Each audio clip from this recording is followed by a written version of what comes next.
So the first one that we will be considering is going to be your ISO 38500.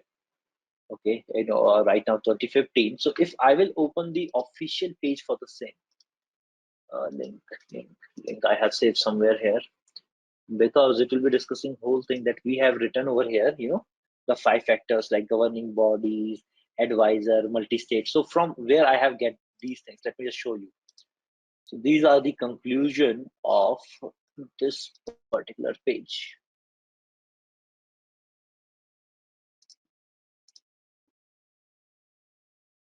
Okay, here. This is the 38500. So I think it's under the development is the new version over here. So this whole abstract, from the abstract only, I have just picked up these smaller point regarding the my solution over here. So when we are talking about this thing, so what is happening on this one is, first one we are going to consider, if you'll be seeing over this particular fact.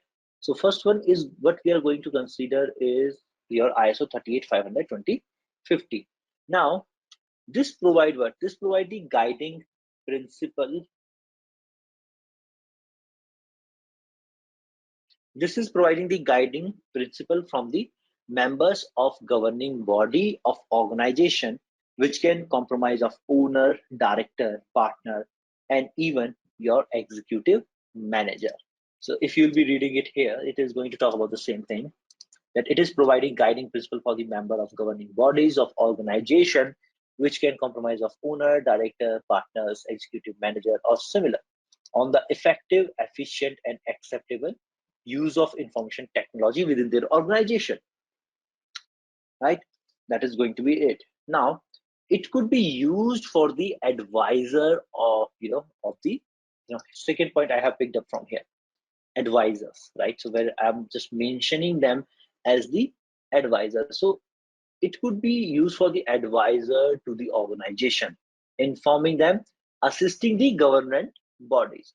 And it would be including the, your different, it will be including the different things, people or the role of the people, like, who would be in the advisory committee, like the executive managers, right? Who could be, this thing. So member of a group who is monitoring the resource within the organization, external business or technical specialists, such as your, accounting specialists, retail industry associates, and internal and external service providers, auditors. They could be the advisor over there. Now, I have written the multi-state. So what multi-state means over here? So when we are talking about the multi-state, so it applies to the government of the organization current and future use of the IT, including the management process and decision related to its current and future use. Means what is your current state right now and what is the future state that you would like to go, right? So it's designed to work with the organization where they are. So they could be assess their current state, and they could reach that what could be the possible future state that they want. These processes can be controlled by the IT specialist within the organization, external service provider, or business unit within the organization itself. Plus, if we are talking about, here one more point of this, that is going to be that it is actually modularly designed. So it is applicable for kind of, your all organization kind of a scenario. So it is designed to use modularly. It doesn't matter what is your organization size, whether it is small or whether it is a large one, you can apply over there. So this is applicable to all organization. Here you'll see, right? On the case of the different corporation, corporate governance, applicable to all organization, including public and private companies, government entities, non-profit organization, including the, whatever their size, regarding of their size, it is just about the same thing. Now, last thing is, the design is to provide the guidance in organization adaptation of the governance. It assures, so what we always, one point that is there, that what we are doing, we are providing the guidance in the organizational adaptation of the governance, how you should be adapting the governance over there. So it is going to make sure that it assures the stakeholders that if principle and practice proposed by the standard, if they are being followed, they can have confidence in the governance of IT over here.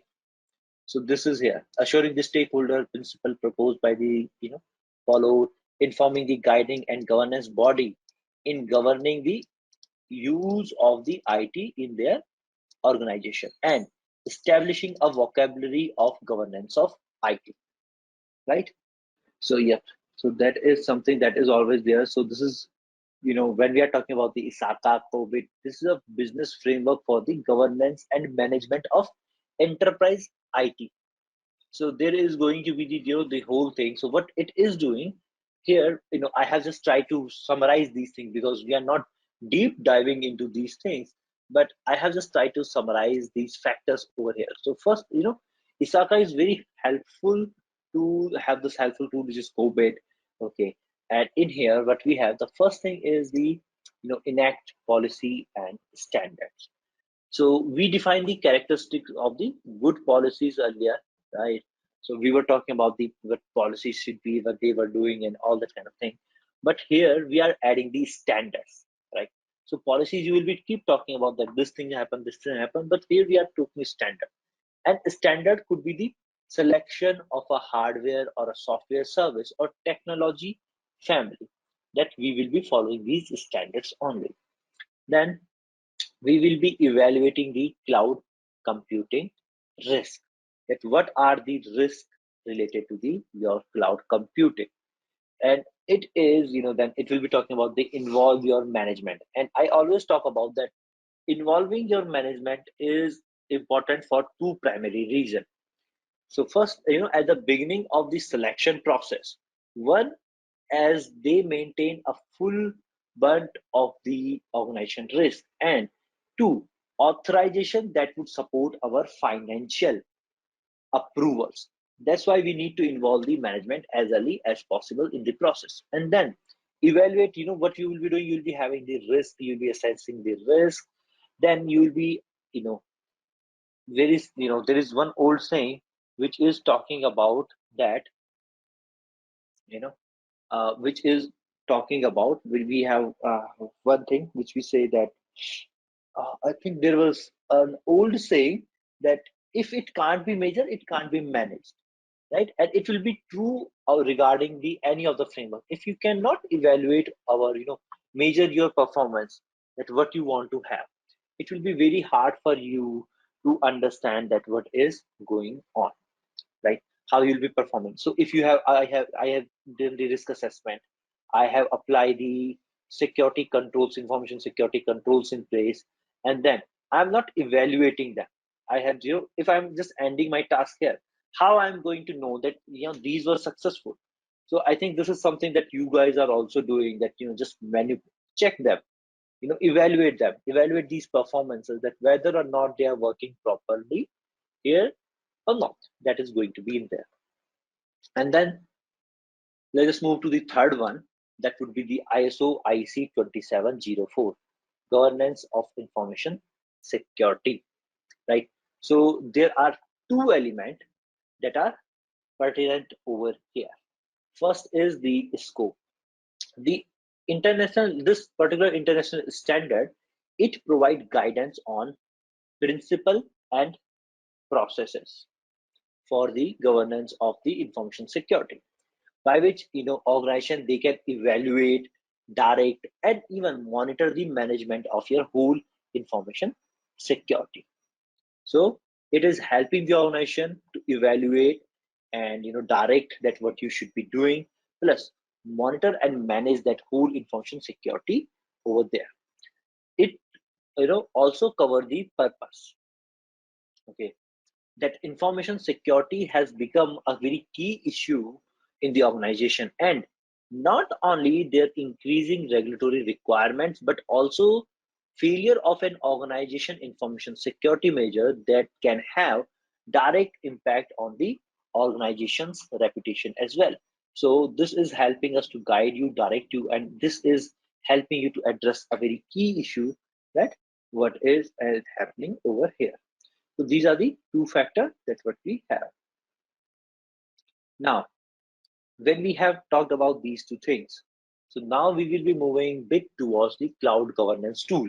And I think if you will be remembering your CCSK, I think in the SK, there was the one more thing, the tools that they were talking about, three things.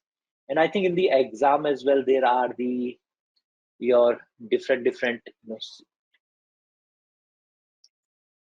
three tools, if you'll be remembering these things, right? Contract, compliance reporting, and the CSP assessment, three things that are in there. So three things that can help with the governance is these three things in the cloud, very particularly in the cloud, right? So contract is always going to be very important over here. So whenever we are talking about anything, your sorry, your contract is always going to play an important role. So this is primary tool of governance, the contract between a cloud provider and the cloud customer, right? That the contract is kind of your only kind of a guarantee that will be that what level of services I'm about to get, and assuming that there is going to be no kind of a breach of contract or any of those kind of thing into the your scenario. So when we are talking about these things, so we are just starting with the contract compliance and the your assessment, CSP assessment over here. So what we will be starting with first, let's just start with the your cloud due diligence. Okay, sorry, contract due diligence. Okay, so first we'll be starting with that. So when we are starting with this one, so first is binding arrangement for the expectations. So with the contract here, the primary tool of governance is between the cloud provider and the cloud customer. So contracts, they are actually designed, one thing that we always say, that contracts are designed for when things go bad, not when then things are going as expected.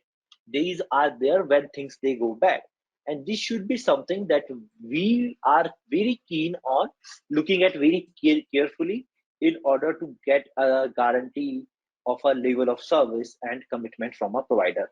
So that become okay, so we were talking about the expectation first of all, right? That when they were going bad, these are for those particular scenario.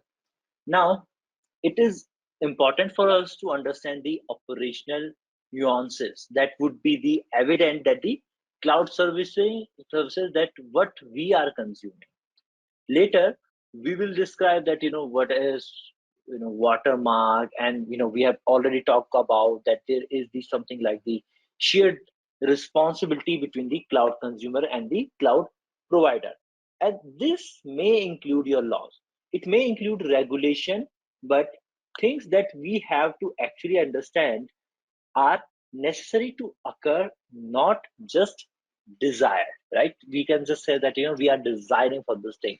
They need to happen whenever there is going to be the very few things that you need to follow according to the law. The law is binding something. So we just can't simply say that I desire, I think that if this would happen, this would be good. No, we have to actually follow those things, right? We have to if something related to law, we have to follow those things over there.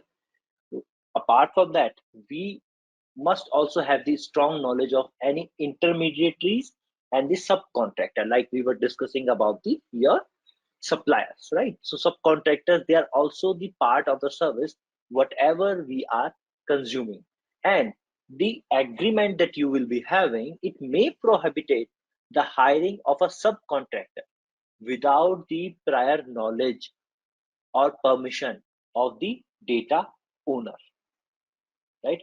Without the permission of the data owner, you might not be able to hire any third parties or subcontractor over there. So we have to make sure that we know the full line of participant in the service, whatever we are consuming. Okay. And it is very also to verify the completeness of the service before we start the consumption.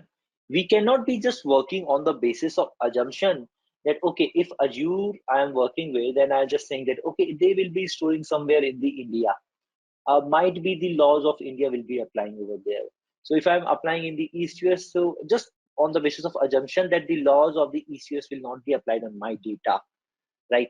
Or the data I can easily exfiltrate over to the India. So that kind of a thing should be very much clear. We can't just work on the basis of the assumption over here. So sometimes this would involve reviewing the report of litigations filed against a particular cloud provider. Okay, conducting the online searches to evaluate the vendor's reputation. These all will be very helpful along with the seeking the public rating of the service, right?